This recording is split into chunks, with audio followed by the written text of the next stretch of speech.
Bonjour à tous et à toutes, j'espère que vous allez bien. Je suis content de vous retrouver pour un nouveau direct. Aujourd'hui, on parle de maux de tête ou de céphalée, ce sont des synonymes. La vidéo d'aujourd'hui ne remplace pas une évaluation ou un traitement d'un professionnel de la santé et vous devez adapter mes conseils à votre condition et certains de ces conseils pourraient ne pas convenir.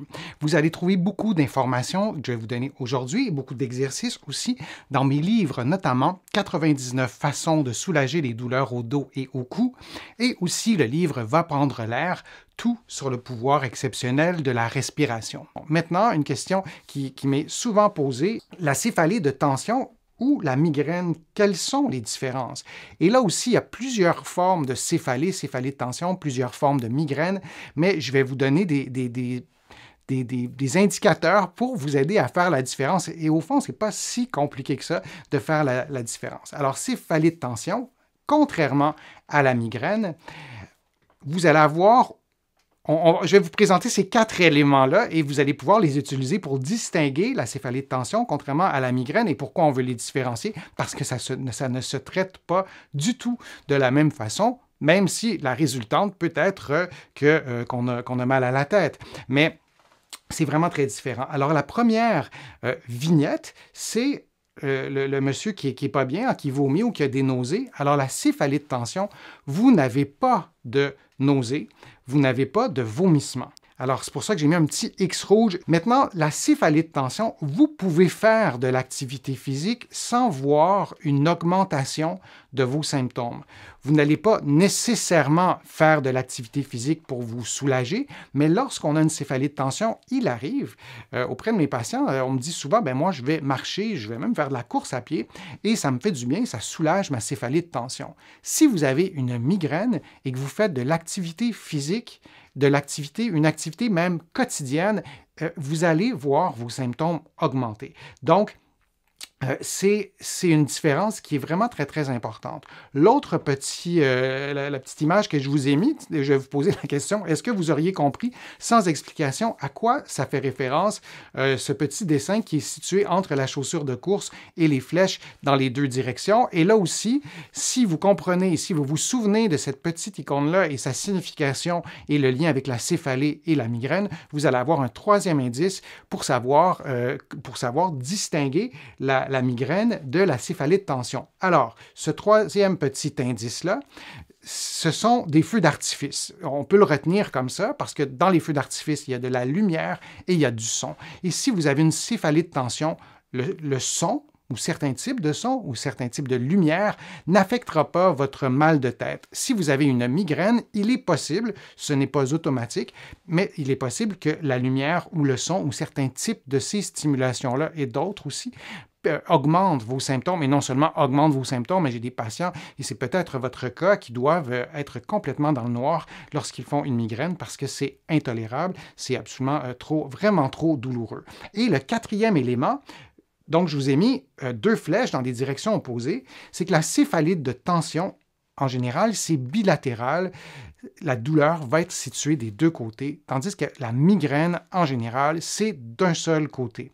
Alors, ça vous donne quatre façons de distinguer la céphalée de tension de la migraine et surtout de savoir quand consulter et si c'est une migraine ou une céphalée de tension, c'est pas du tout la même chose. Il y a Félix qui apporte le commentaire dans un contexte de migraine, on peut avoir des auras. Exactement, j'allais aborder ce point-là, je l'ai devant mes notes.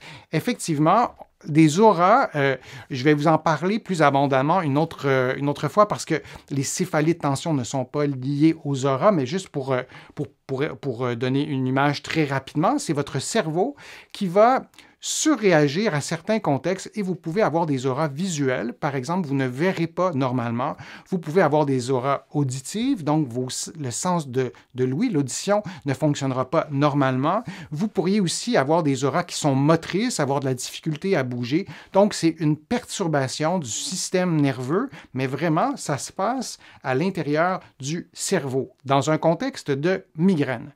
Dans un contexte de céphalée de tension, vous n'avez pas ces symptômes-là. Il n'y a pas d'aura. Donc, si vous avez pour vous une céphalée de tension, mais quand je vous décris les auras, vous vous reconnaissez, allez voir votre médecin pour comprendre ce qui se passe parce que c'est peut-être pas une céphalée de tension, c'est peut-être autre chose. Alors, vous consultez si c'est secondaire à un traumatisme. C'est vrai pour tous les maux de tête. Si vous êtes tombé, consultez. Présence de fièvre, confusion, vision double, etc. Vous voyez les points de forme autant que moi. Conditions de santé particulières. Vous avez un système de santé plus affaibli. Vous êtes immunosupprimé. Et si la céphalée perturbe votre qualité de vie, parce que j'ai beaucoup de mes patients qui ont des céphalées de tension et qui ne consultent jamais, mais une céphalée de tension, bien que l'intensité soit de légère à modérée, ça peut perturber notre vie.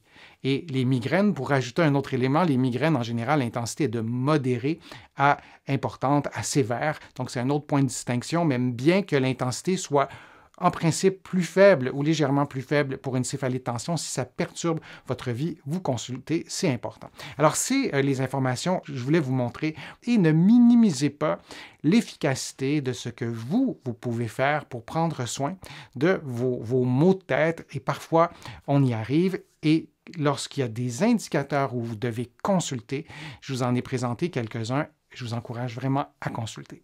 Je vous remercie d'être là sur ma chaîne aussi régulièrement. J'espère que ma vidéo vous a été utile. Si c'est le cas, je vous invite à cliquer j'aime, à la partager sur vos réseaux sociaux. Vous le savez, ça me donne plus de visibilité. Ça m'aide aussi à vous présenter d'autres contenus et je m'alimente beaucoup à travers vos questions. Vous le savez, vous pouvez aussi contribuer à mes plateformes, soit en cliquant sur le petit cœur j'aime. Dans la plupart des pays, il est présent.